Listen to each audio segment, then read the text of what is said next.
kitabnya Barnabas ini mana gitu loh. Oh ya, mungkin begini ya, tentang Barnabas sendiri, tulisannya mungkin diperkirakan itu dia tidak meninggalkan tulisan, tetapi pengajarannya turun kepada muridnya. Sehingga pengajarannya ini dari muridnya inilah baru dituliskan tentang kisah Barnabas. Ya, ini yang di ini ya. Tidak semua rasul-rasul inti, bahkan tidak semua ya, meninggalkan tulisan tentang Yesus. Ya, yang ada hanya yang itu yang Matius, Yohanes, Markus ini diperkirakan 70 ya, murid yang 70 itu. Ini semua dari penelitian itu diperkirakan. Karena tidak ada saksi mata yang membuktikan siapa yang menulis. Hanya Irenaeus yang telah menentukan siapa tokoh-tokoh penulisan Injil ini ya. Ya, jadi kaitannya dengan kisahnya Yesus.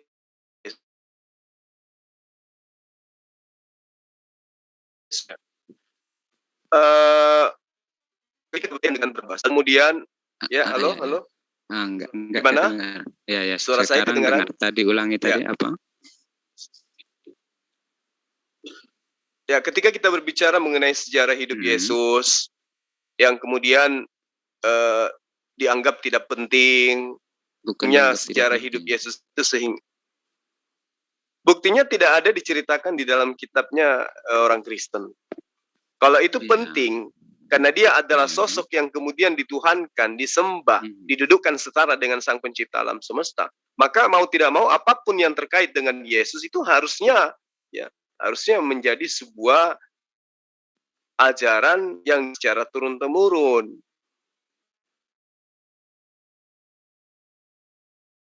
Tapi faktanya kan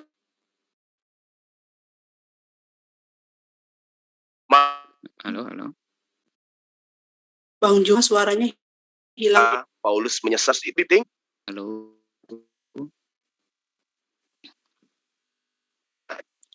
Suara saya enggak kedengaran ya? Iya, putus. Sinyalnya putus-putus Bang Juma. Mungkin gangguan dari koneksi. Ya. Ini gangguan koneksi mungkin Mas Juma ini. Ya, tes. Nah, ini sudah bagus. Ya, maksud saya gini loh Bang. Ketika kita berbicara mengenai Yesus, ya, Yesus itu adalah. Nah, kalau iman orang Kristen itu kan dia adalah Tuhan yang lahir di kota Daud. Nah, harusnya sebagai Tuhan tidak setitik pun dari semua pekerjaan-pekerjaan yang dia lakukan itu hilang dari pencatatan. Karena katanya Yesus itu adalah Injil yang hidup. Dia adalah firman yang datang dalam rupa manusia. Dan firman itu telah menjadi manusia. Tapi faktanya, dari usia 13 tahun sampai 29 tahun, itu sejarahnya dihilangkan. Firman Tuhan itu hilang gitu loh. Kalau saya mengatakan, kalau misalnya ada yang mengatakan, oh tidak, Yesus pada usia itu sama seperti orang-orang Yahudi pada umumnya. Apa yang Yesus lakukan berartinya? Berarti Yesus belajar. Berarti Yesus sekolah. Artinya ada Tuhan yang melakukan pendidikan layaknya manusia biasa gitu loh. Belajar tentang Taurat, belajar tentang kitab Tanakh. Nah ini lucu. Kalau Tuhan dikatakan bahwa pada masa itu Yesus sedang melakukan pendidikan kitab Tanakh atau pendidikan tentang budaya-budaya adat istiadat daripada orang Yahudi. Nah ini makanya saya katakan ketika Lukas, Markus dan juga Matius itu sendiri memberikan sinyal bahwa Yesus itu melakukan prosesi yang tidak selayaknya, seperti misalnya Maria Magdalena meminyaki rambutnya, menciumi kakinya dan seterusnya. Ini ada sesuatu yang sangat penting yang kemudian disembunyikan gitu loh. Usia 13 tahun sampai usia 29 tahun, laki-laki yang normal itu adalah usia yang sangat krusial, Pak. Tapi kemana Yesus? Kalau dia Tuhan, kemana sejarahnya Tuhan? Kalau dia adalah Yahudi, orang Yahudi normal, kemana? Ya, kemana? Kalau dia nabi, kemana masa kenabiannya dia? Sementara yang muncul kemudian adalah ajaran dari beberapa kitab. Lukas, Markus, Matius, Yohanes, ditambah surat-surat Paulus. Itu sangat menceritakan sesuatu yang sangat banyak yang justru tidak bersentuhan dengan sejarah hidup Yesus. Yesus diceritakan usia 30 tahun sampai usia 32 tahun lebih sekian bulan.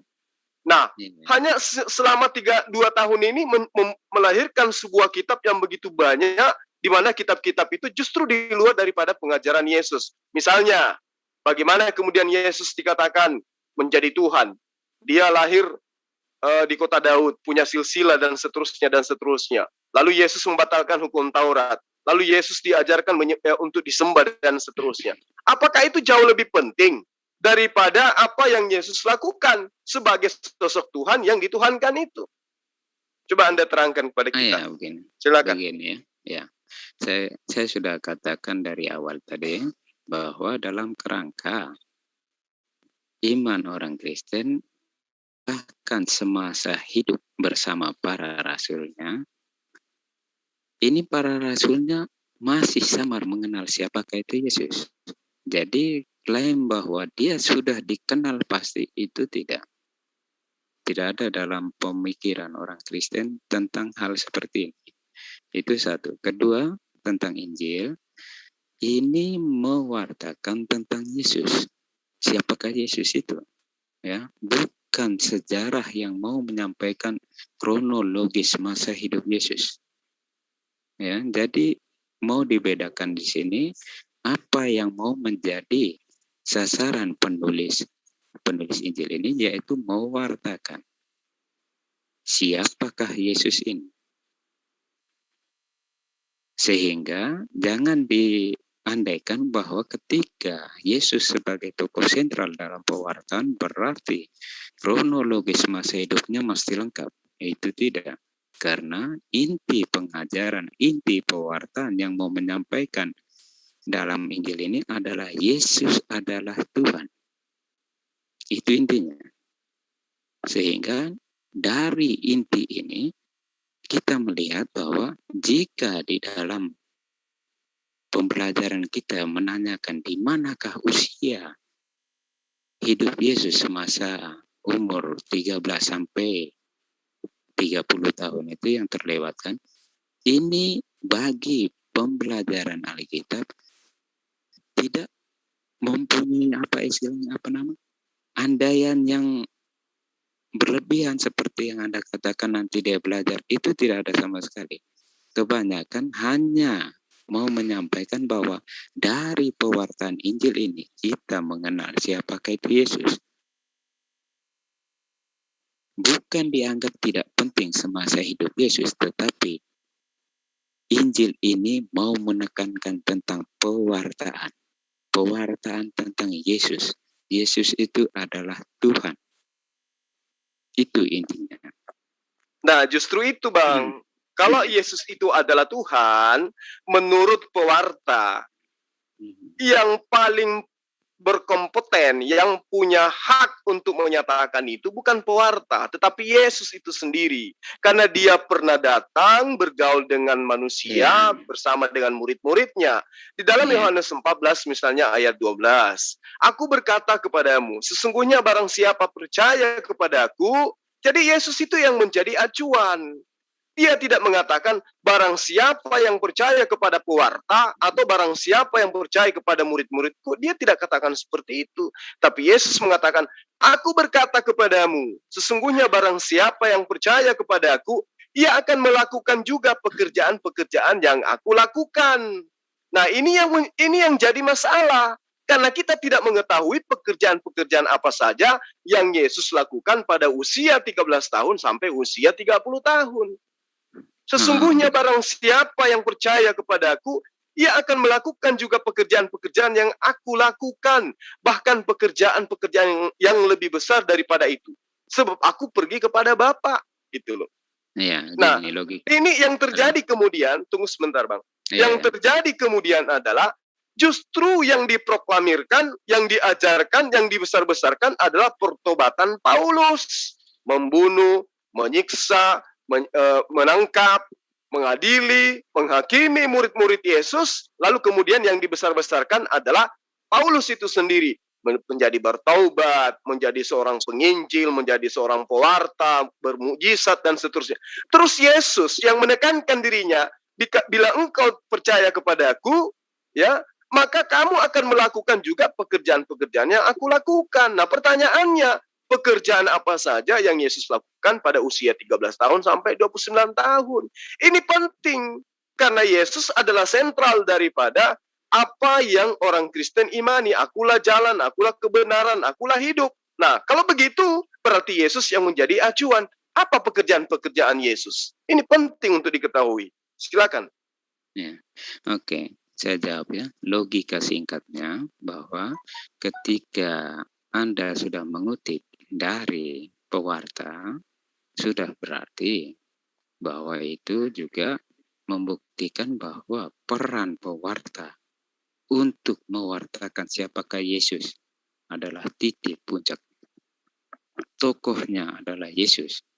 Tetapi ketika kita di zaman sekarang, atas dasar pewartaan inilah kita mengenal siapakah itu Yesus. Sehingga jika menanyakan sesuatu yang tidak diwartakan, bagaimana kita mau mengulang sejarah? Berarti Kita yang dapat, ya, berarti yang dipercaya di sini adalah pewarta, bukan Yesus. Bukan pewarta. Dari mana kita mengenal Yesus kalau bukan dari pewarta? Dari Yesus, karena dia pernah datang mengajar. Dia pernah menjadi guru. Iya, tunggu, saya tanya. Bagaimana Anda mengenal pengajaran Yesus? Loh, Yesus mengajarkan siapa dirinya kepada Bani Israel. Iya, terlepas Yesus dari pewarta, mengatakan, bagaimana kita aku mengenal tidak Yesus? berkata-kata dari diriku sendiri. Sementara pewarta berkata-kata dari dirinya sendiri. Bukan berdasar kepada pengajaran Yesus ketika Yesus menjadi guru. Bukan, tetap kita mengutip dari pewarta. Tanpa pewartaan ini, bagaimana kita mengenal atau menyentuh tentang Yesus?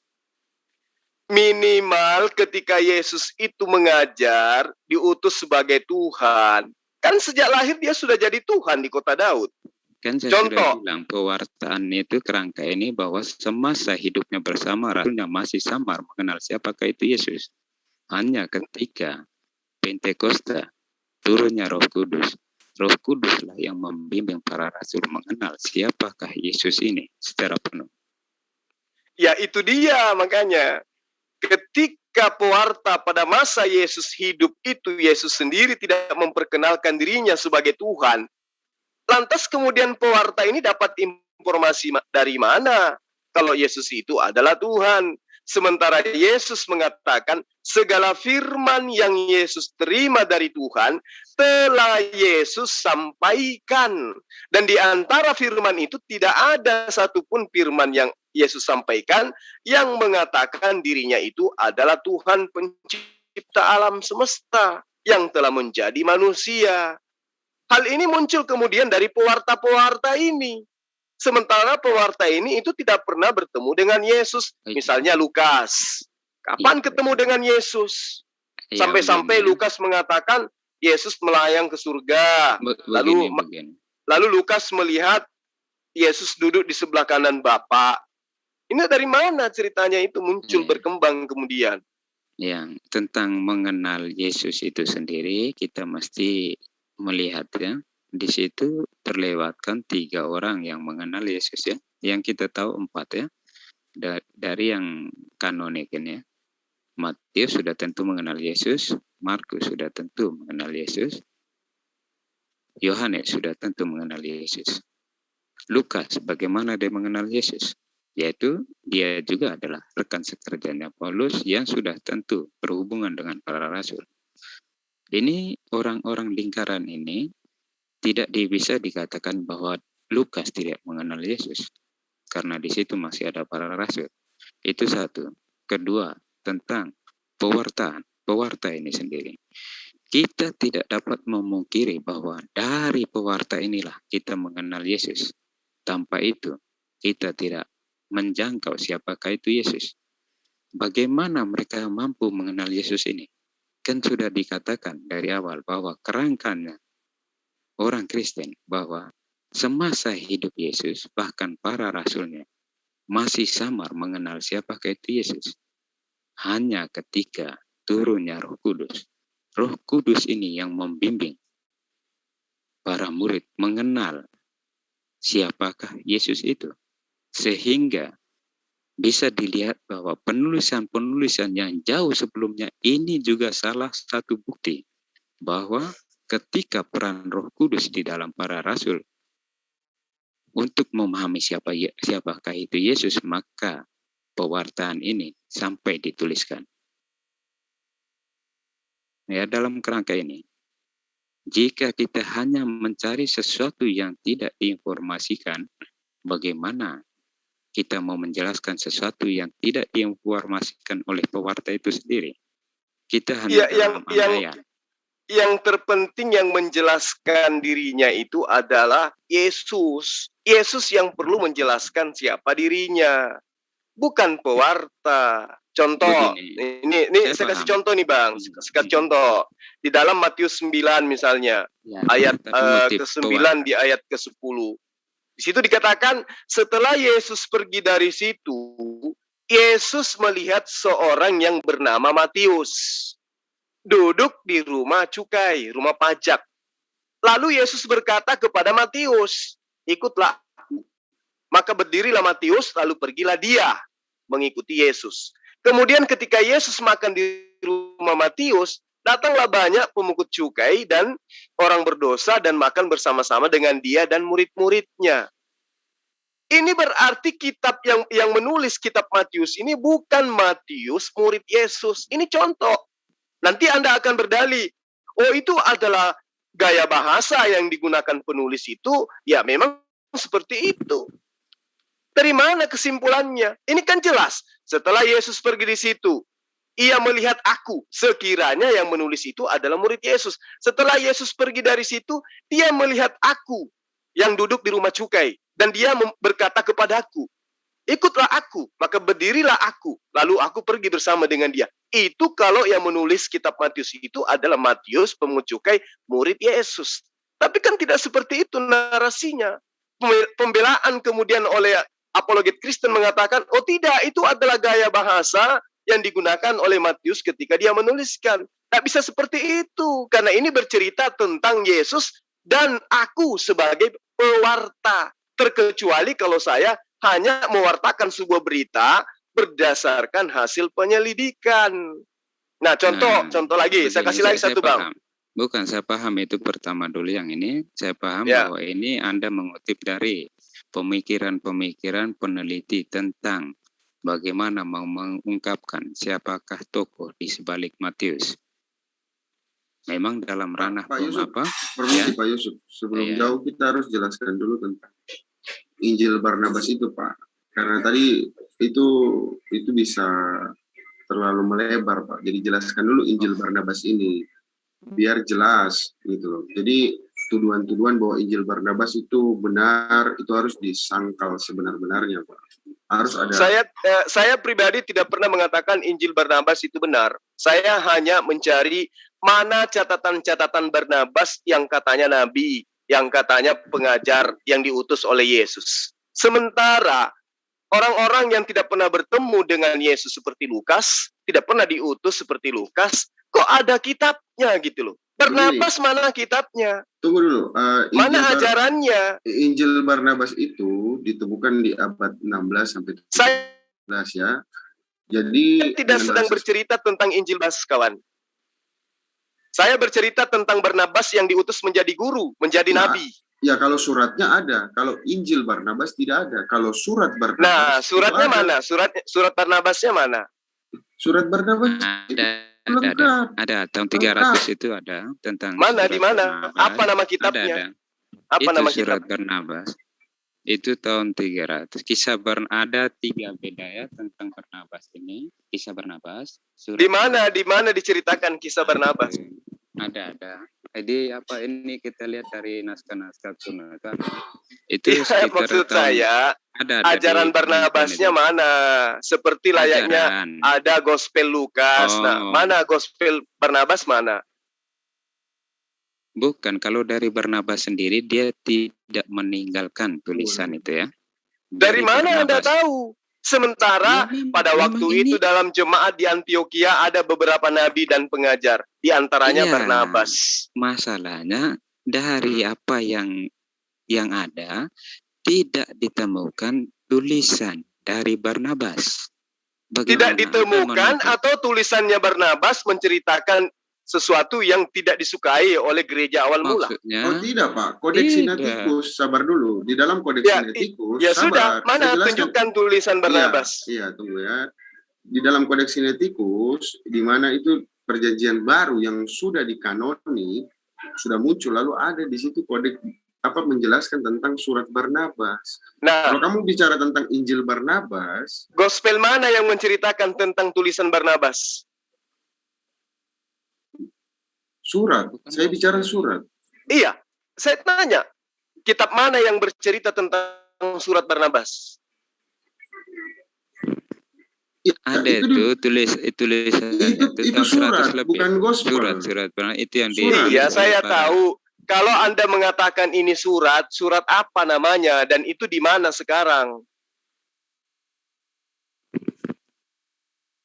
Ada itu peninggalan ini, maksudnya saya jelaskannya ini apa sedikit ya tentang swasta ya, kalau bisa saya jelaskan tentang apa nama kita membedakan tentang tokoh Barnabas ini yang peninggalan. Dia di luar dari Alkitab. Iya. Kenapa harus di luar? Sementara dialah yang nabi, dialah yang utusan, dialah murid yang dikasihi Bukan. Yesus. Dia Itu rasul, dia tulis. bukan nabi. Di situ diterangkan di kitabmu, tulisan Lukas dia katakan ada beberapa nabi dan pengajar, yaitu Barnabas dan Simeon, lalu kemudian Lukius, lalu kemudian Saulus, juga disebut di situ.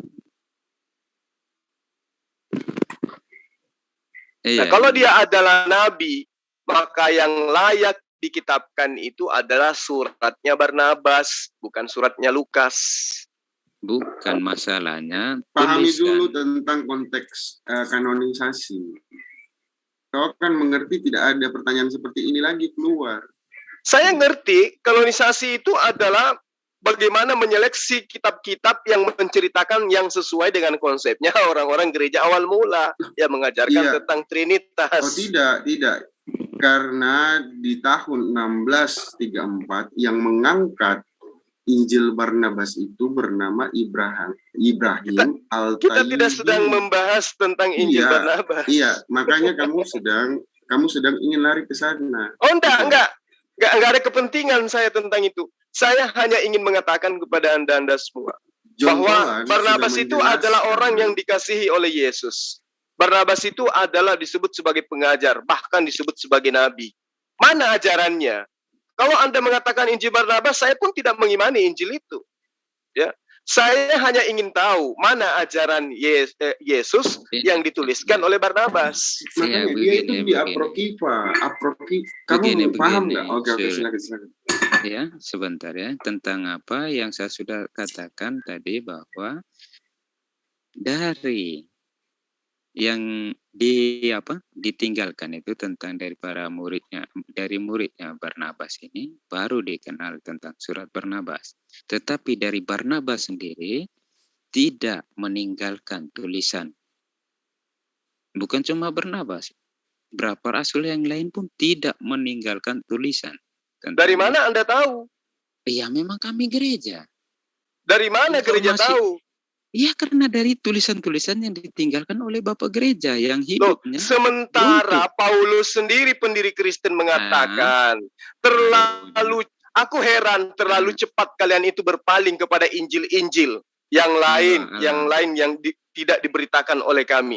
Artinya pada masa itu banyak tulisan-tulisan yang ditengarai Injil yang tidak diterima oleh Paulus dan pengikutnya.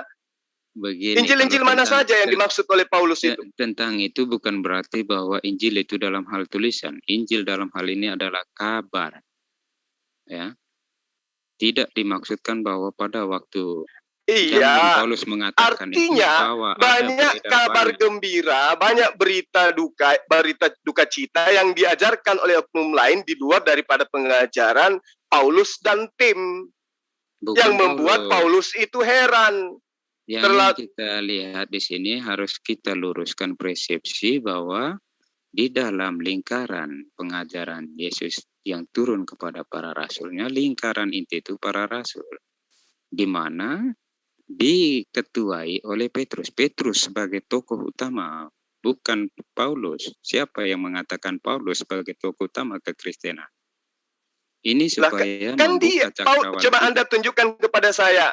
Tunjukkan kepada saya surat Petrus yang mengatakan tidak berguna bagi kalian Yesus Kristus itu kalau kalian itu disunat. Begini, lihat di surat Paulus sendiri ketika dia tinggal di rumah Kefas selama 15 hari. Buat apa? Itu berarti dia berguru kepada Petrus. Kata siapa? Iya, tulisan Paulus. Kata Paulus kan?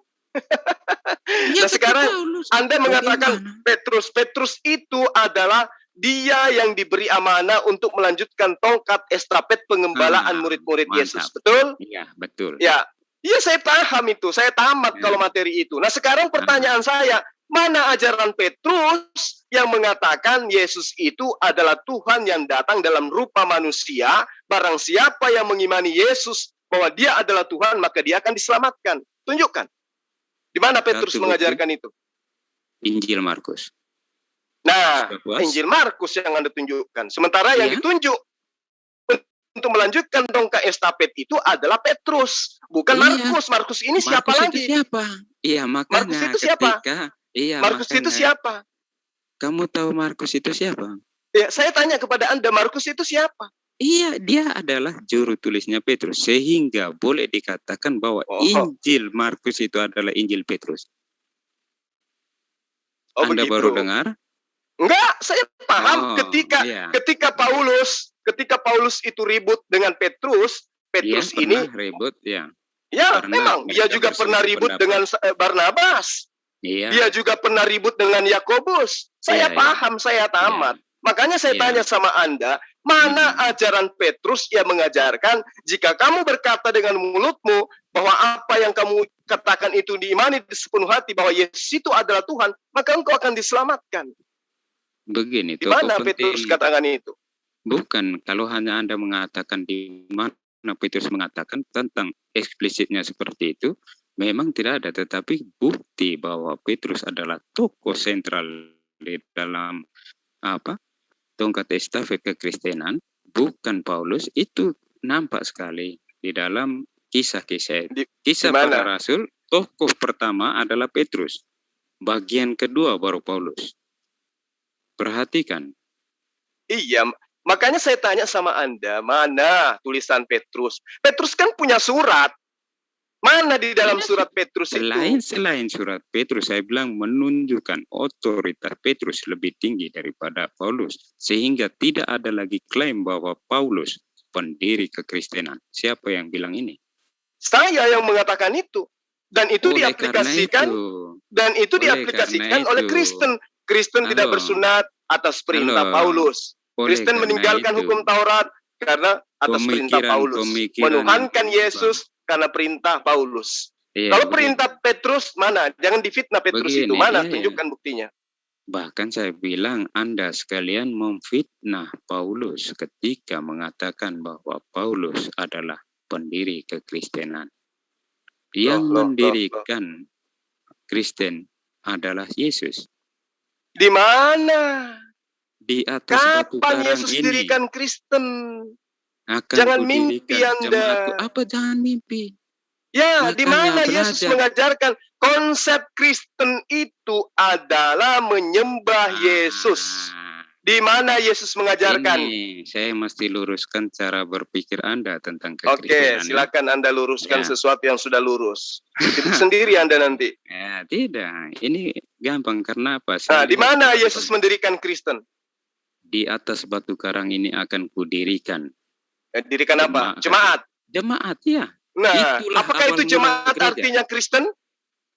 Belakangan akan menjadi Kristen. Dari mana Anda Kan tahu? disebut Kristen. Iya, karena memang sejarahnya seperti itu.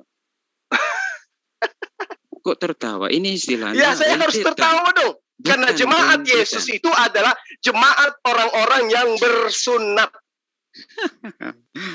Jadi waktu itu Petrus tidak bersunat, maksud Anda? Loh, jadi Petrus itu tidak bersunat menurut Anda? Ya sudah jelas bersunat. Nah, makanya aku bilang, jemaat-jemaat jadi yang dimaksud oleh Yesus adalah mereka murid-murid Yesus yang mengikuti ajaran Yesus. Iya, betul. Nah, Jadi, terus kenapa Anda mengatakan jemaat Yesus itu adalah Kristen? Pertama saya tanya kepada Anda. Apakah Anda sudah setuju bahwa jemaat Yesus gereja adalah atau jemaat pada awal itu adalah yang didirikan oleh Yesus? Setuju atau tidak? Ya, setuju. Jemaatnya beribadah di sinagog, bukan di gereja. Jangan mimpi Anda. Gereja nah, apakah orang-orang di sinagog itu yang masuk ke dalam bait suci itu adalah orang-orang yang berkuluk? Oke. Buka wawasan bukan begini. Cara berpikir bahwa ketika pada waktu itu hanya ada sinagog, gereja ini ada setelah kekristenan. Oke. Sinagog ini adalah tempat sembahyangnya orang Yahudi. Ketika Yesus sembahyang di gereja atau di sinagog? Aduh, ini pertanyaan saya bilang pertanyaan-pertanyaan yang mencerminkan sesuatu yang ini Enggak, Anda jangan menggiring saya keluar daripada pengajaran Yesus. Tadi kita sudah kehilangan jejak sejarah Yesus usia 13 tahun sampai usia 29 tahun. Sudah kita kehilangan jejak. Sekarang saya minta Anda jangan terlalu jauh masuk ke ranah Kristen. Masih fokus kepada Yesus aja dulu. Yesus beribadah di sinagog atau di gereja? Kamu mengerti apa arti ini istilahnya saya lihat kebuntuan cara berpikir ketika gereja yang menurut Anda itu apa? Yesus. Jelas gereja itu adalah kumpulan orang-orang yang berkuluk yang menyembah Yesus. Kalau sinagog, kumpulan orang-orang yang tidak berkuluk menyembah kepada beda. Apa kaitannya kuluk dengan Yesus sebenarnya? Lucu banget gitu loh pola pikir kamu. Ini kan saya mengatakan di mana Yesus mengajarkan Kristen, katanya si pendeta Yohanes Yusuf katanya, yaitu pada saat Yesus mendirikan jemaatnya di atas batu karang. Jemaat yang mana? Akhirnya semua jemaatnya akan menjadi Kristen kan? Betul nggak? Itu memang ini hanya cara berpikir mereka ini. Gak mungkin. Begini ya, saya kasih penjelasan sedikit tentang sinagog. Kristen itu lahir nanti di abad ketiga. Oh, Kristen lahir abad ketiga? Surat Paulus. Terus penyebutan di Antioquia itu kapan mulai? Surat Paulus ditulisnya kapan? Surat Paulus. Nah, sekarang kan Paulus. Sekarang Paulus. Surat Yesus mana? Bukan saya tanya, bukan ini kita coba mengapa untuk sesama kita untuk saling bisa saling mengerti tentang apa yang menjadi kerangka berpikirnya. Iya, saya paham. Kerangka berpikir Anda tersusun dengan baik tentang kekristenan penyembahan terhadap Yesus. Kerangka berpikir saya adalah Yesus sosok rasul yang datang kepada Bani Israel, mengajarkan Bani Israel menyembah hanya kepada Allah dan mengakui dirinya sebagai utusan Allah. Beda kan? Iya, jelas beda. Nah, maka dari itu. Nah, sekarang Yesus mengajarkan apa yang saya katakan atau Yesus mengajarkan apa yang Anda katakan? Ketika kita melihat tentang Yesus, tentu kita akan bertolak pada iman kekristenan. Setuju atau tidak? Kenapa bisa gitu? Kok bisa gitu? Karena ini adalah iman Kristen. Nah, iman Kristen ya iman Kristen, tapi ajaran Yesus ya ajaran Yesus, berbeda dong. Dalam Matius 16 ayat 16, baca dulu dong. Kalau Anda ingin mencari jejaknya, Matius 10 ayat 5 ayat 6. Coba Anda baca. Matius 16 ayat 16. Matius 5 ayat 6. Matius 10 ayat 5 ayat 6. Siapa? Santo Petrus mengatakan Yesus siapa? Matius 10 ayat 5 ayat 6. Itu lebih masuk akal. Matius 16 ayat 16, Petrus mengakui Yesus adalah anak Allah. Terus kalau anak Allah, jadi dia adalah Allah gitu. Kamu mengerti pengertian dari anak tunggal Bapa nggak? Saya ngerti. Saya ngerti. Anak Allah itu artinya adalah hamba Allah, orang yang dekat kepada Allah. Loh, paham saya. Saya bicara monogene, saya bicara baralaha, bukan yang kamu maksud. Yang kamu maksud itu bukan baralaha, yang kamu maksud itu adalah barabas, putra Bapa. Jangan ngibul. Gunakan bahasa Anda dong, bahasa Yunani. Tahu Petrus, bagaimana Petrus menyatakan siapa Yesus? Yesus, Petrus mengajarkan Yesus itu adalah Mesias. Udah selesai, orang yang diurapin. Terus apa masalahnya? Yesaya 9 ayat 6, arti dari Mesias itu apa? Oh, itu kamu ambil lagi kitabnya Bani Israel. Oh tidak, itu kitab kami. Sudah dijelaskan. Kitab kamu? Hah? Iya.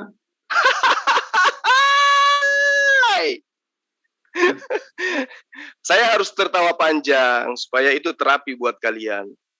PL itu adalah terjemahan dari kitab Tanakh dari bahasa Septuaginta yang diperintahkan oleh kekaisaran untuk diterjemahkan ke dalam bahasa Septuaginta. Yang menerjemahkannya siapa? Yang menerjemahkan adalah orang-orang Yahudi masuk ke dalam bahasa Septuaginta. Terus? Lalu? Kamu bilang kami ambil dari mereka. Kamu punya terjemahannya, tapi original teks dari kitab itu sendiri miliknya Bani Israel. Paham nggak? Kenapa harus diterjemahkan saat itu? Paham saya. Ya, karena kebanyakan orang-orang Yahudi itu sudah tidak mengerti bahasa Ibrani. Mereka lebih paham bahasa Yunani. Mereka lebih paham bahasa Aramai. Ya. Paham saya. Bukan berarti Septuaginta yang adalah kitab Tanakh itu milik daripada Goyim. Bukan. Arti orang Kristen yang menyuruh mereka mentranslatekan. Bukan orang Kristen yang menyuruh, bro. Jangan asal-asal kamu. Itu kamu bilang Raja Yunani sebelum Masehi itu, abad ketiga sebelum Masehi, Kristen belum ada. Mereka ajaran konsep pagannya sudah ada, tapi nama Kristennya belum muncul. Jadi seperti itu. Jadi kami tidak mengambil dari Tanakh, kami mengambilnya dari Septuaginta. Iya, memang betul. Iya. Lalu berarti bukan kitabnya Bani Israel yang kamu jadikan sebagai kitab. Jadi kalau kamu mengatakan Yesaya 6, lalu kemudian konsepnya kamu tanamkan kepada pemahaman Yudaism terhadap kitab mereka, itu tidak akan mungkin. Ya, Yesaya 9 ayat 6. Karena itu adalah kisah, bukan nubuatan. Kisah itu nubuatan. Bukan, itu kisah menceritakan tentang janji Allah kepada Ahaz, Raja Ahaz. Sama dengan Yesaya 7. Ya, jadi ketika kamu mengklaim bahwa Santo Petrus tidak menuhankan Yesus, kamu salah. Karena kamu harus mengerti dulu logos yang dimaksud itu apa. Ya, logos lagi. Artinya kan acuan pijakan daripada imanmu memang filsafat himne Plato. Oh tidak, itu kan logos tadi katanya logos. Apa logos menurut Yunani? Itu kan menurut kalian, bukan menurut kami. Jangan menurut saya, jangan menurut saya. Menurut pemahaman animisme yang diimani oleh orang Yunani, logos itu apa? Adalah bagian dari Allah. Ayo, logos itu apa menurut pemahaman orang Yunani? Yang dijelaskan dalam Yohanes 1 ayat 1 adalah bagian yang tidak bisa dipisahkan dari Bapa. Itu logos. Ya, saya tahu, karena itu adalah sifat Allah. Berkata-kata itu adalah sifat Sang Pencipta alam semesta. Ketika dia ingin menciptakan sesuatu, ketika dia berkehendak, maka dia cukup mengatakan jadi, maka jadilah. Oh tidak, beda, pemahamannya beda. Itu rema namanya. Itu rema, itu bukan logos. Logos lebih dari.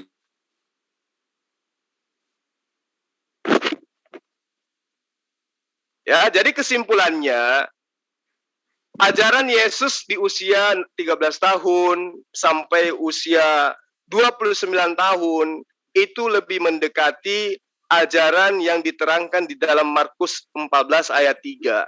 Datanglah seorang perempuan membawa suatu buli-buli pualam berisi minyak kasturi yang sangat mahal harganya. Setelah dipecahkannya di leher buli-buli itu, dicurahkannya minyak itu ke atas kepala Yesus. Ini mereka sedang praktekkan apa ini? Upacara bendera, upacara sunatan massal, atau apa?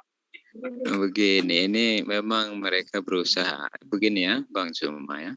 ketika dalam pemahaman-pemahaman untuk mau memaksakan terminologi bahwa Yesus itu sudah nikah, itu tidak ada dalam cerita dari keempat Injil ya untuk dipahami. Iya, memang nggak ada. Iya. Terus apakah Anda pernah berpikir apa yang diceritakan oleh Barnabas? Apa yang diceritakan oleh Apa yang Nikodemus? diceritakan? Apa yang diceritakan oleh Yakobus Ya. tentang Yesus? Pernah nggak Iya, Anda apa? berpikir itu? Iya, apa yang diceritakan? Justru saya tanya kepada Anda, apa yang Karena Barnabas tidak ceritakan tentang begini. Yesus? Kenapa Saya dihilangkan? sudah Kenapa katakan. ditolak? Kenapa tidak masuk ke dalam kitab yang dikanon? Kenapa pada saat konferensi kitab-kitab mereka ditolak? Begini, Ada apa? Begini. Ah. Saya bilang penjelasan saya tadi tidak didengarkan. Saya Sehingga- dengar Anda Iya, menggiring sehingga- bahwa pemahaman definisi tentang apa yang diceritakan Maria memecahkan buli-buli lalu menciumi kaki Yesus. Bukan. Anda ingin lari dari situ. Tidak lari. Nah, terus Apa apa yang ingin Yesus sampaikan dengan prosesi ini di depan umum menurut Anda? Kita lihat, kamu buka jika Anda ingin tahu tentang Markus, coba lihat perikop penuhnya. Harusnya Anda sudah bisa menjawab loh. Bukan justru bisa menjawab. meminta saya untuk melihat. Ketika Iya. Yesus mempraktekkan, mempertontonkan di depan Begini, umum, Sun. diciumi Begini. oleh Maria, apa yang Begini, ingin Yesus sampaikan kepada orang-orang banyak di sekelilingnya pada saat itu? Iya, ini perlu Anda pahami bahwa Oke, di malah dalam saya yang disuruh paham. Iya, Nggak karena kebalik apa? itu. Bukan, karena pengertian yang menyimpang tentang Injil ini yang terlalu banyak berkembang di Kok kalangan. menyimpang pula menurut Anda? Nah sekarang coba Anda Ya, terangkan jelas. apa yang Yesus ingin sampaikan dengan prosesi yang mereka lakukan ini. Begini Apa? saya jelaskan latar Ya. belakang bagaimana memahami Injil sehingga Anda tidak bisa tidak Aduh. salah mengerti. Aduh, Bukan aduh, ini cara saya sudah pembelajaran. mengatakan aduh karena apa Iya. yang saya tanyakan Anda tidak bisa jawab. Bukan tidak bisa Anda jawab. harus memahami apa yang Injil ingin sampaikan dengan latar Iya. belakang seperti itu. Saya Tapi juga balik kamu tanya berpikir kepada bahwa- Anda, Oke. apa yang Yesus ingin sampaikan dengan prosesi yang mereka lakukan di depan orang banyak ini? Memang prosesi apa yang dilakukan?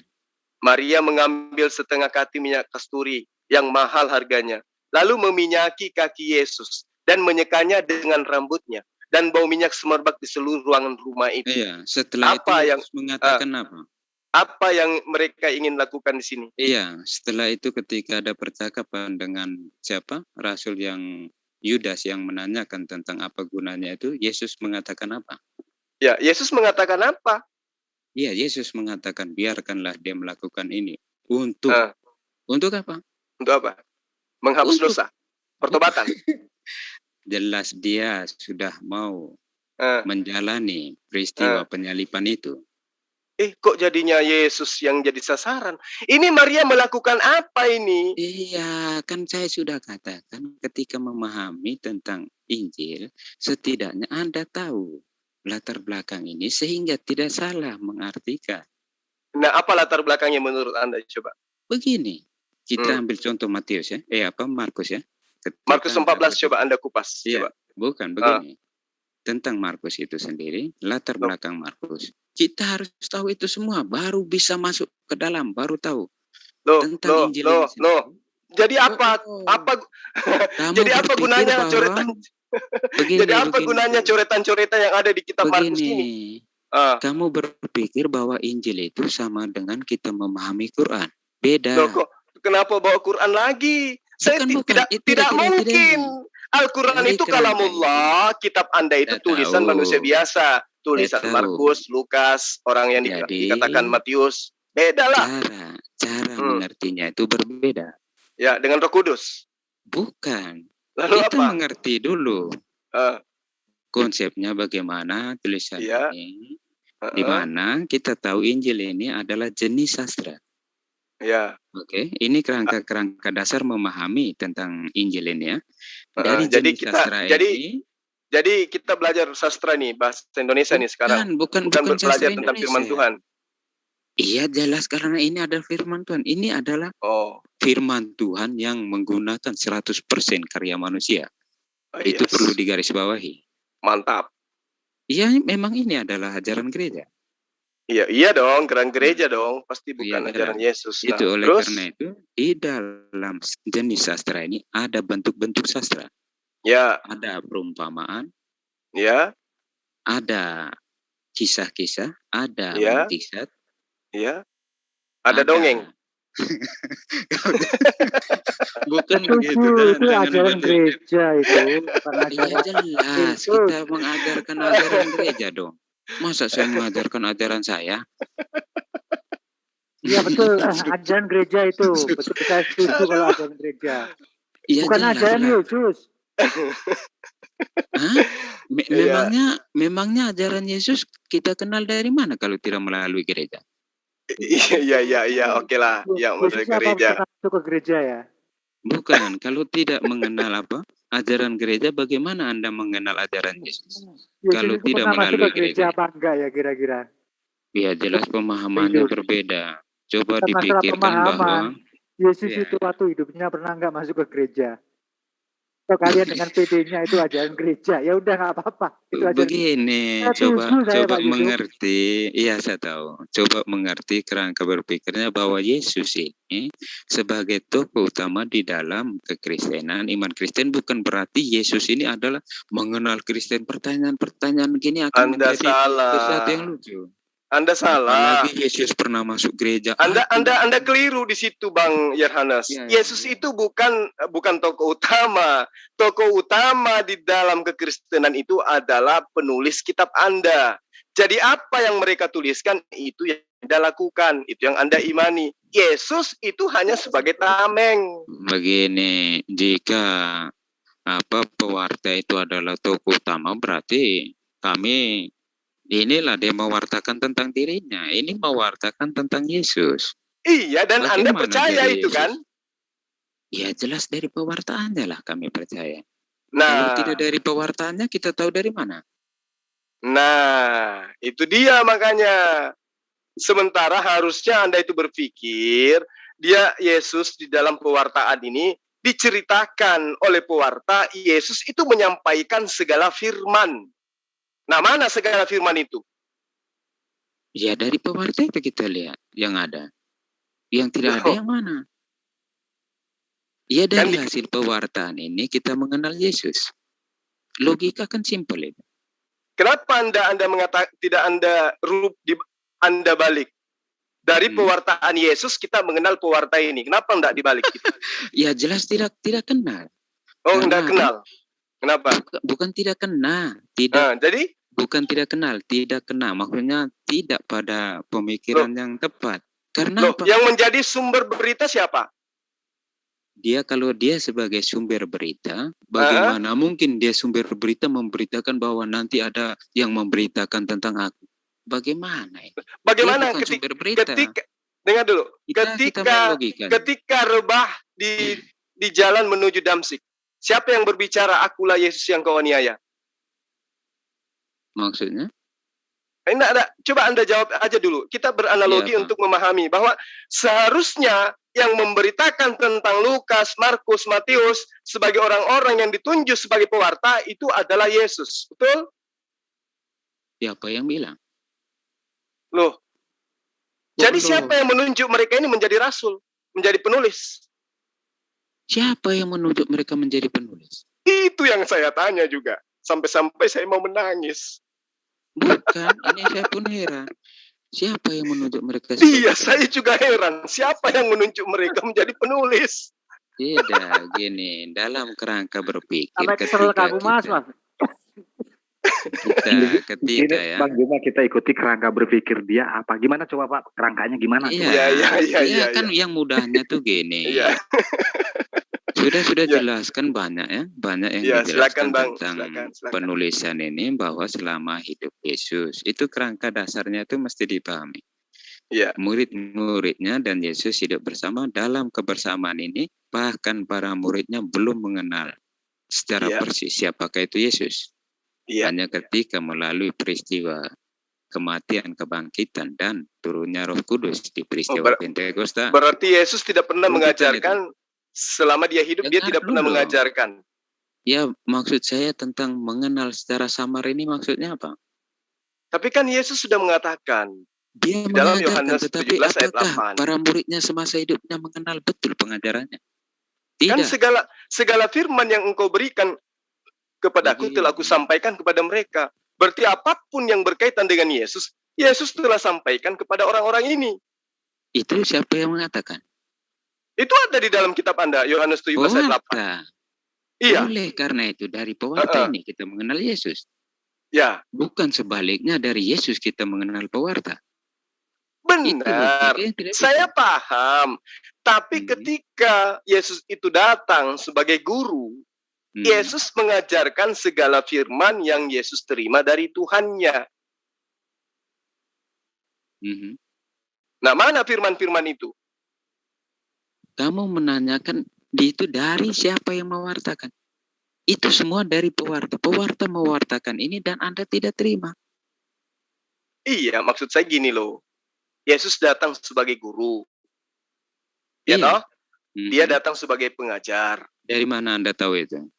Ya, di dalam kitab Anda. Iya, dari pewarta kan? Iya, betul. Oke. Ya, oke. Kita lihat dari pewarta. Anda bisa nggak membedakan antara firman-firman yang diterima Yesus dari Tuhannya dengan perkataan-perkataan pewarta ini? Maksudnya? Kan yang menjadi narasumber pemberitaan firman Tuhan itu adalah Yesus. Iya. Nah, mana firman dari Allah yang diterima Yesus itu? Ada di dalam kitab Anda. Iya, di dalam pewarta ini. Di ya, dalam karya sekarang saya ini, tanya. Mengenal itu. Sekarang saya tanya, mana firman-firman yang Yesus terima dari Allah? Yang disampaikan oleh pewarta. Nah, di dalam penyampaian pewarta, di dalam karya tulisnya itu, apakah semuanya 100% firman yang Yesus terima dari Tuhan? Begini, apa yang dimaksud mewartakan tentang Yesus? Oh, berarti Anda sudah paham. Kalau di dalam kitab. Jadi Anda belum paham. Begini, maksudnya bukan sudah paham maksud Anda itu. Karena apa? Saya mau mengatakan bahwa pewarta mau mewartakan tentang siapakah Yesus ini.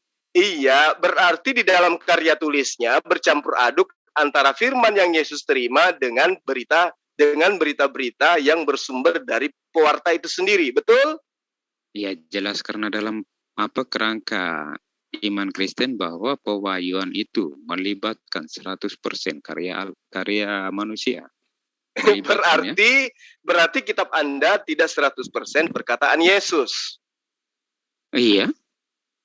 Nah, berarti firman-firman yang Yesus terima dari Allah itu bercampur aduk dengan perkataan pengarang, pewarta.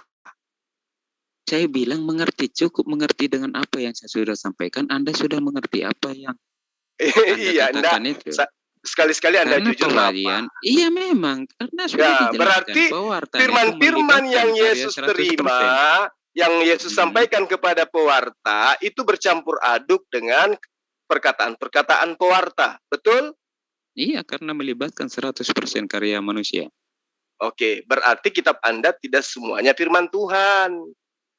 Jika dalam kita berbicara tentang konsep firman Tuhan, itu akan melibatkan perbedaan yang sangat signifikan antara Kristen dengan Islam. Yang menurut Anda firman Tuhan itu apa?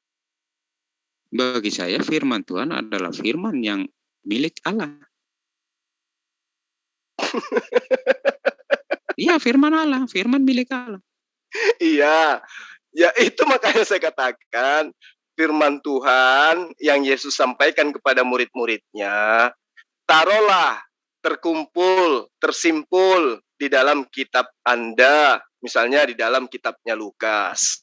Nah, firman-firman yang diterima oleh Yesus itu tertuang di dalam kitabnya Lukas. Oke, tetapi di dalam kitabnya Lukas juga bercampur dengan perkataan-perkataan Lukas, betul? Iya, begini, lebih simpelnya dari situ Anda hanya mau membedakan tentang firman Allah dengan kata-kata penginjil. Ini saya mau menekankan bahwa di dalam kerangka berpikir, kerangka iman Kristen, bahwa pewahyuan itu adalah melibatkan 100% karya manusia. Melibatkan, ya. Iya, enggak usah pakai bahasa-bahasa Iya. hiperbola kayak gitu. Kesimpulannya, kitab Anda misalnya Lukas, itu ada firman yang diterima dari Yesus, yang Yesus terima dari Tuhannya, ada juga karya tulisan-tulisan dari tidak penulis. ada dalam pengertian begitu, tidak ada di dalam kekristenan. Tapi walaupun tidak ada, tapi faktanya begitu kan? Bukan faktanya, ketika mengartikan apa yang disampaikan tentang wahyu yang dimaksud di dalam kekristenan, dengan Anda coba mengatakan berarti ini, itu hanya pandangan Anda. Loh, bukan pandangan saya loh, Mas. Jadi pandangan siapa? Pandangan fakta. Fakta yang bagaimana? Ketika kami sudah sekarang mengungkapkan gini, tentang fakta keyakinan kami. Contoh, supaya kita tidak ada ribut tentang ini, tidak ada fitnah di antara kita. Theophilus yang mulia, banyak orang yang telah berusaha menyusun suatu berita tentang peristiwa-peristiwa yang terjadi di antara kita. Ini perkataan Yesus atau perkataan Lukas? Jelas Lukas yang menyusun narasi itu. Nah, itu firman Tuhan atau bukan? Begini, ketika saya mengatakan bahwa Anda coba memilahkan firman Tuhan dengan tulisan penginjil, bukan dalam kerangka iman Kristen, maka akan jadi seperti ini. Iya, iman Kristen itu semua yang ada di dalam kitabnya firman Tuhan. Ini kita menggunakan akal sehat gitu loh. Bukan itu. Kerangkanya bahwa firman Allah menggunakan 100% karya manusia. Konsep itu sekarang saya tanya kepada Anda, saya tanya kepada Anda. Saya ikuti alur Anda. Lukas ini menulis berdasarkan pewahyuan. Nah, benarkah apa yang dituliskan oleh Lukas itu adalah pewahyuan? Menurut Anda benar atau tidak? Ya benarlah. Nah, kalau benar, kenapa kemudian di ayat ketiga Lukas mengatakan, karena itu setelah aku menyelidiki. Apakah pewahyuan itu butuh penyelidikan? Saya bertanya kepada Anda, apakah kita mau menelusuri sesuatu dengan akal sehat itu tidak membutuhkan penelitian? Kalau itu adalah wahyu dari Tuhan, tidak perlu ada penyelidikan kalau memang wahyunya dari Tuhan. Berarti Anda mengimani saja? Ya, kan katanya pewahyuan tadi. Anda kan mengatakan ini adalah wahyu dari Tuhan. Iya. Nah, sekarang gini. Wahyu dari Tuhan. Sekarang gini. Ketika Yesus itu berkata-kata bukan dari dirinya sendiri, apakah Yesus melakukan penyelidikan terhadap perkataan-perkataannya? Begini, saya sudah tanyakan kepada Anda, apakah dengan begitu bahwa kita harus mengimani saja tanpa harus berpikir? Saya tidak perlu menjawab, saya cukup menerangkan kepada Anda. Ketika Yesus mengatakan, aku berkata-kata bukan dari diriku sendiri, tetapi apa yang aku katakan adalah apa yang diperintahkan oleh Tuhanku untuk aku katakan dan aku sampaikan. Pertanyaan saya, apakah perkataan yang Yesus sampaikan itu Yesus selidiki? Maksudnya? Apakah Yesus menyampaikan Shema Israel, Adonai Eloheinu, Adonai Ahad? Apakah Yesus menyelidik dulu kebenarannya, baru kemudian Yesus sampaikan? Dia adalah kebenaran, bagaimana dia mau menyelidiki? Nah, berarti dia tidak menyelidiki karena itu adalah firman Tuhan. Ya, karena nah, kenapa Lukas melakukan penyelidikan? Dia manusia. Dia manusia. Yang memberi ilham siapa? Wahyu siapa? Tuhan. Nah, bukan karena Lukas itu manusia, tetapi yang memberi wahyu itu adalah Tuhan. Maka tidak perlu penyelidikan. Karena yang memberi wahyu adalah Tuhan. Layaknya Yesus tidak menyelidiki wahyu yang dia terima, karena yang dia terima itu adalah pemberitaan dari Tuhan. Karena ini membuktikan Yesus adalah Tuhan. Bagaimana dia adalah kebenaran? Bagaimana mau membuktikan apa? Yesus adalah Tuhan. Betul? Iya, dari kerangka berpikirmu sendiri menjawab itu. Oh, kok tidak lah. Tuhan itu bukan manusia, bukan anak manusia. Ada-ada aja Anda ini. Iya, jelas. Tuhan bukan anak manusia.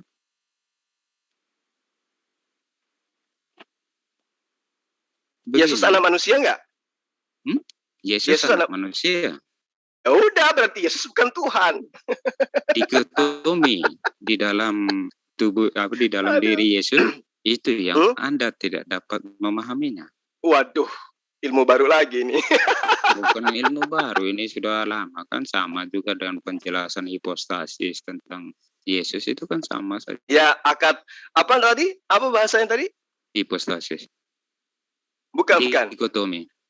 Ya, dikotomi di dalam tubuh Yesus itu adalah di dalam Yesus. Ya, di dalam Yesus. Iya, dia kan sungguh Allah, sungguh manusia. Apa? Sungguh Allah, sungguh manusia. Itu bahasa itu yang biasa Anda dengar itu 100% ya, 100% Tuhan. Yesus 100% manusia dan 100% Tuhan. Tuhan di sini Bapa? Bukan. Allah? Bukan. Jadi apa dong? Bukan Bapa, dia adalah Putra. Iya, Anda mengatakan Yesus 100% Tuhan, 100% manusia. Betul? Betul. Tuhan yang dimaksud di sini Bapa atau Allah? Putra. Loh, Firman yang menjadi manusia.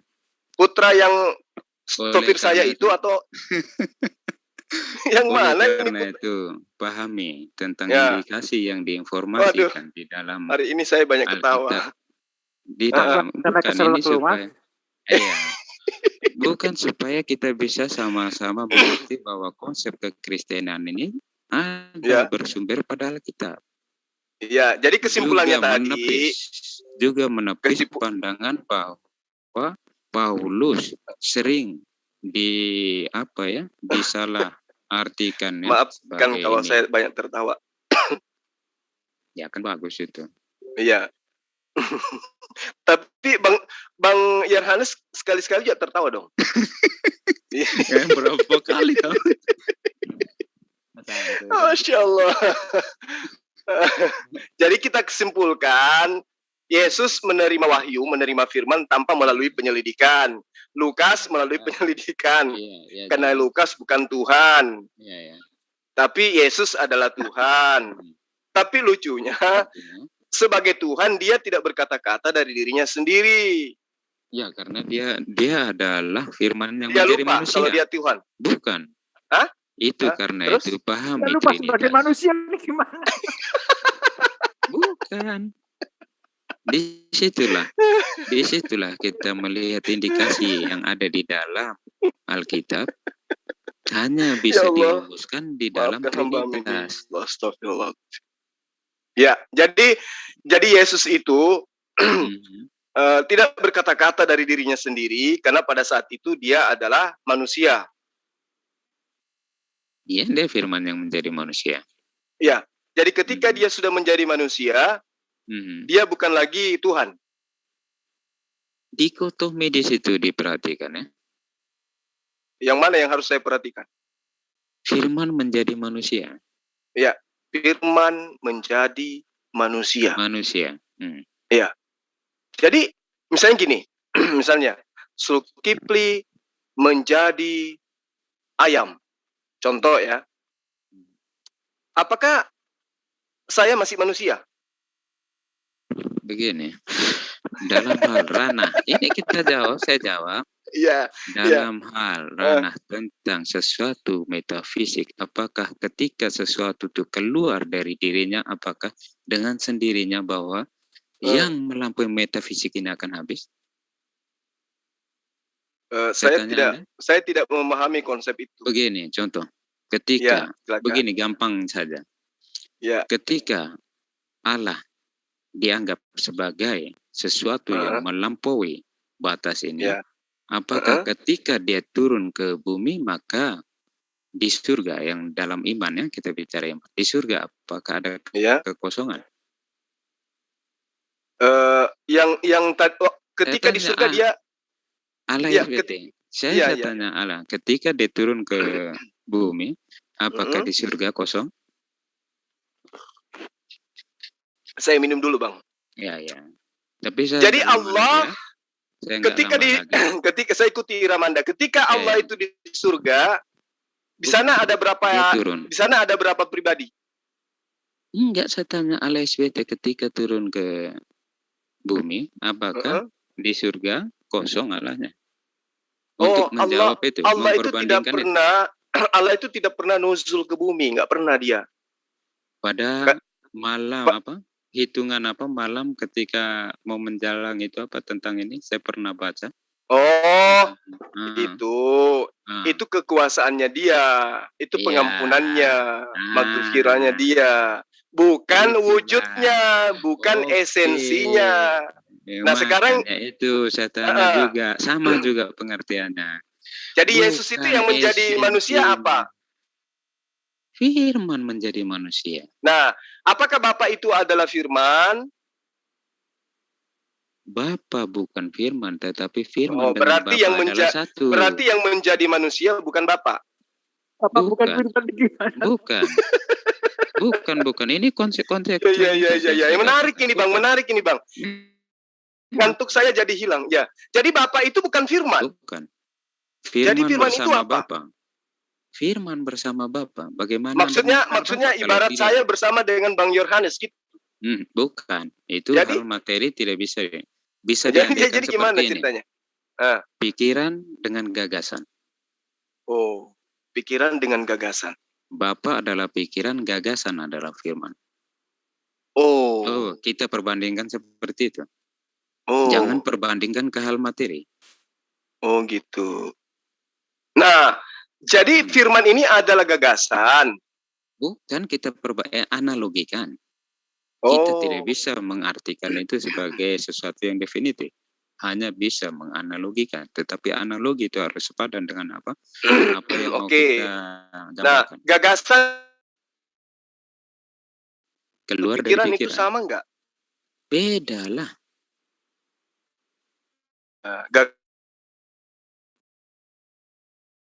Dengan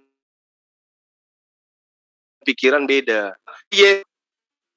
Halo, putus-putus. Nah, yang menjadi Yesus itu apa, Bang? Firman menjadi manusia. Bukan Bapa yang menjadi manusia. Bukan.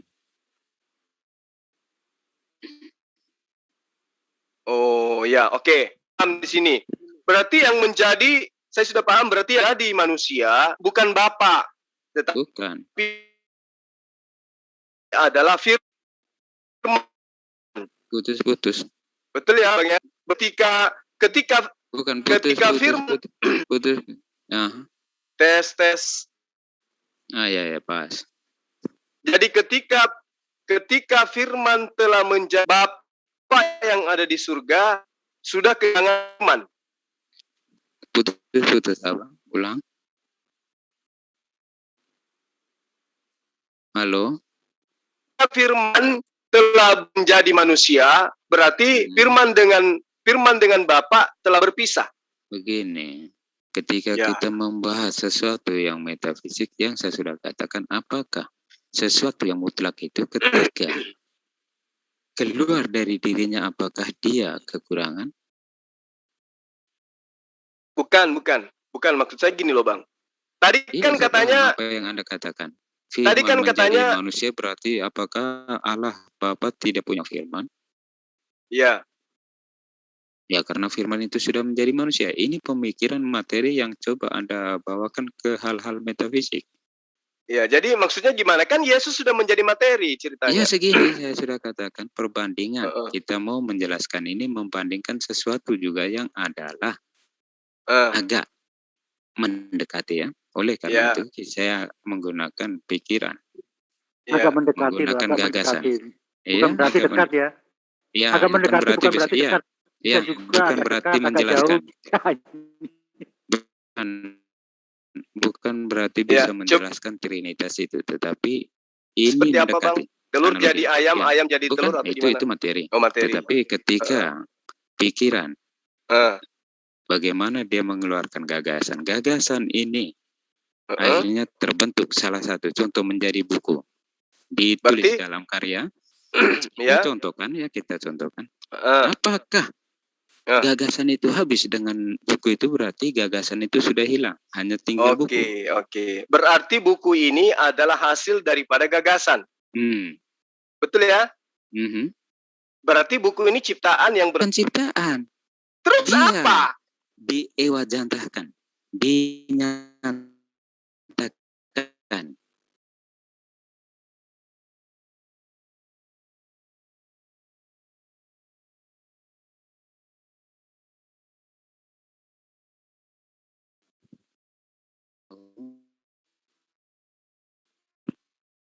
Kalau Baik, saya terus? enggak, ya banyak Oh, waktu ini paling. santai. Ya, Yusuf. ya. Bagus juga. Saya suka. Enak-enak begini ya, nggak usah. Ya, saya suka gini. Ada berapa? Ya Bang Julia. Tadi saya juga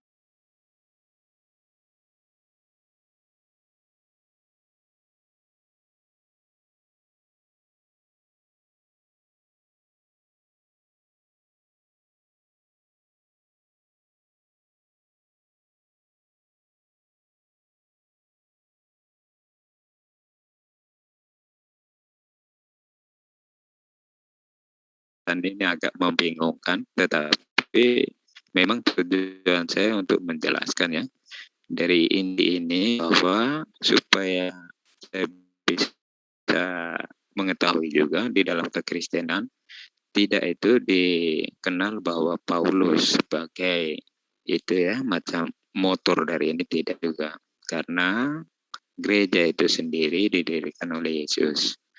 Oleh karena itu kekristenan ini bukan muncul dari Paulus ya, itu tidak. Kedua, tentang Injil apa-apa itu yang saya informasikan ini biasanya ini agak sejajar dengan apa yang disampaikan gereja. Karena begini ya, banyak-banyak yang kawan-kawan kita jelaskan ini kadang sering mengambil ayat. Ini yang sedikit agak merisaukan karena apa? Ini sudah ke ranah tafsir. Ketika kita bicara ranah tafsir, setidaknya siapakah yang kita maksudkan di dalam otoritas yang kita mau sampaikan? Nah, ya. Halo, saya nggak banyak waktu ini. Siapa? saya kembali lagi saya. Oh, kembali ya. Ini kebetulan saya nggak banyak waktu lagi, tinggal berapa menit. Ya, bagaimana? Ya, jadi gagasan tadi itu berubah menjadi buku. Contoh ya, kita analogikan gitu ya. Apakah gagasan dengan sendirinya akan hilang? Ya. Berarti yang buku ini ciptaan atau gagasan? Ini dinyatakan, maksudnya gagasan menyatakannya dalam bentuk buku. Ya, berarti buku ini adalah ciptaan yang berasal dari gagasan. Bukan ciptaan, maksudnya begini. Jadi gagasan dinyatakan di dalam buku itu. Iya. Iya, jadi buku tadi ini adalah pernyataan dari gagasan. Iya. Berarti yang buku ini materi.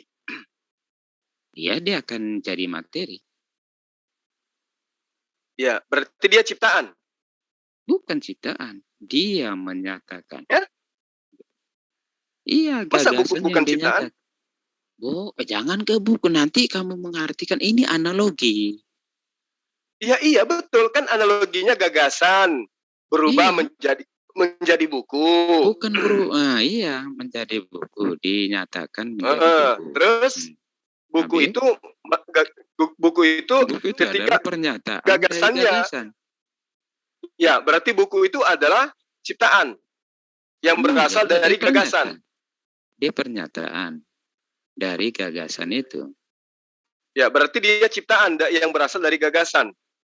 Keluar dari gagasannya, tidak tepat mengatakan ciptaan dari gagasan. Kalau ciptaan berarti dia mau wujudkan sesuatu yang baru.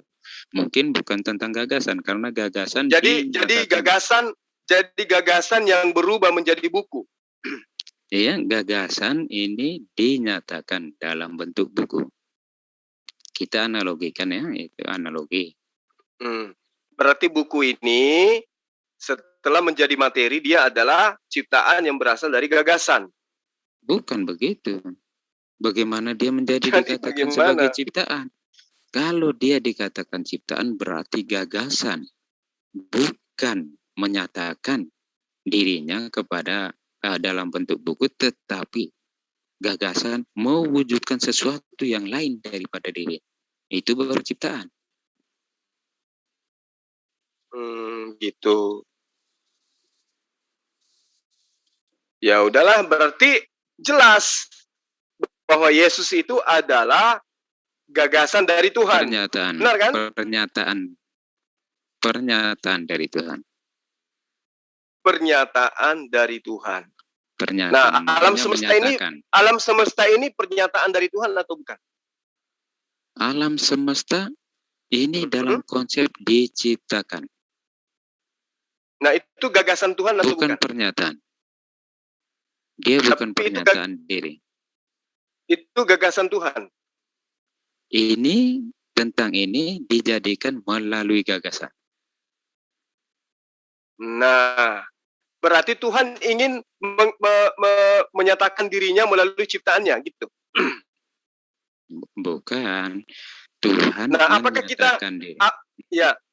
Apakah manusia, makhluk, bisa mengenal Tuhan tanpa Tuhan menyatakan diri melalui penciptaan?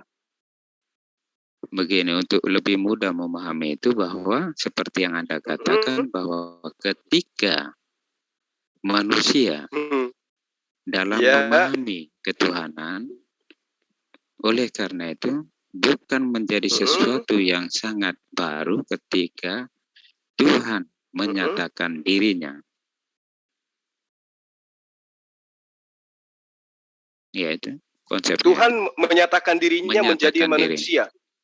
Tadi kan gini, Bapa itu bukan firman. Iya, bukan firman. Kemudian Yesus itu berasal dari firman. Berarti Yesus itu berasal dari gagasan. Bukan berasal dari firman. Yesus itu adalah firman yang menjadi firman manusia. Itu apa sih sebenarnya, Bang Yohanes? Firman itu kemana dari tadi sore tak cari-cari nggak ketemu ini. Firman itu apa sih menurut Anda? Kalau nggak salah udah bikin lagu lagi, Bang. Firman itu. Begini ya, kita bicara iya, tentang Tuhan. Begini Begono. Kita bicara tentang Tuhan dalam ranah ini, pasti apa yang dalam bahasa manusia kata-kata, tetapi kalau kita bicara tentang Tuhan, maka itu adalah firman atau sabda. Ini biasa melekat untuk kita membicarakan tentang Tuhan. Apa itu firman? Firman ini adalah pengungkapan. Ya, pengungkapan diri. Bukan berarti bahwa firman. Jadi gini, berganti lagi. Tadi namanya firman, sekarang diganti pengungkapan. Itu yang benar yang mana? Dua-duanya benar lah. 2 tahun lagi berubah lagi menjadi menguapkan diri. Ya, tapi saya nggak banyak waktu ya. 3 menit. Iya. Silakan Bang Yohanes Yusuf. Ya, terima kasih ya Bang Surya. Sudah ini. Ya, sama-sama. Ya, dianggap kita lagu berguru aja lah. Kita santai. Allah. Tidak ada niat untuk memtertawakan, tapi ya gimana? Bukan. Saya betul-betul merasa lucu aja gitu. Pembahasan Bang Yohanes Yusuf itu kena kepada poin-poin akal pikiran saya yang terbatas. Betul. Iya. Bahwa apa yang Bang Yohanes itu sampaikan itu betul-betul kena kepada akal saya sehingga saya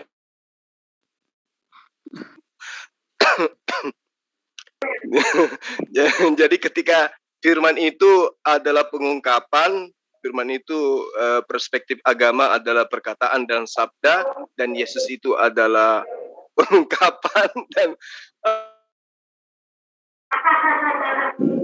saya sudah nanti kalau ada yang ngomong lagi firman, Bang Yohanes pengungkapan. Iya, tinggal 2 menit. Mau istirahat. Udah atau saya tinggalkan saja ya. Selamat malam semua ya. Iya. Hiburan malam. Ini penjelasannya Pak Yusuf. Iya, hiburan malam. Ya, oke ya. Baik Pak Yusuf. Iya. Terima kasih ya Bang. Iya, oke. Anda begitu menghibur hari ini. Oke. Terima kasih. Daripada sakit perut semua. Saya tutup dulu live-nya ini. Kan Villa yang ada di YouTube, terima kasih untuk atensinya. Astagfirullahaladzim. Saya sampai perut kepala. Ini tadi ya, saya lagi ngerokok ini ya. Itu sampai keselak saya itu, bener ini. Sampai keselak bakunya ini. Sama saya juga, Bang. Pengungkapan. Terima kasih ya yang di live komen. Saya tutup untuk hari ini. Terima kasih dan assalamualaikum warahmatullahi wabarakatuh. Waalaikumsalam warahmatullahi wabarakatuh.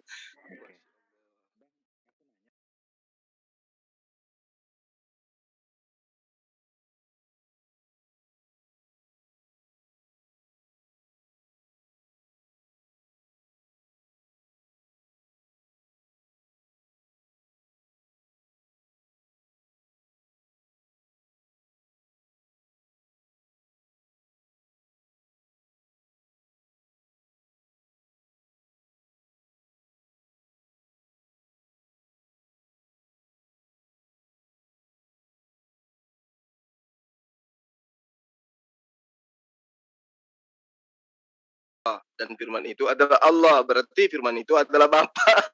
Sekarang nggak berubah lagi, firman itu bukan Bapa. Aduh, benar-benar udah. Cari lagi otak biar kita malam minggu buat hiburan aja. Jadi gini Bang, kalau ada yang nanya firman, itu firman bukan bersama-sama Tuhan, itu bukan bersama Allah, bukan pengungkapan Allah. Bukan, firman itu bukan dari pengungkapan Allah, bukan. Firman itu tadi sore ketemu dengan saya. Dia hilang, ketemu. Aduh, Masya Allah. Yang live, tolong yang live di ini. Salsabila Putri ini live. Ya udah. Salsabila Putri. Ini online nggak ini? Salsabila Putri ini. Rekam kali Bang atau yang rekam paling nggak apa-apa lah kalau rekam. Oke, disebarkan linknya aja. Aduh. Lumayan lah malam minggu dapat hiburan.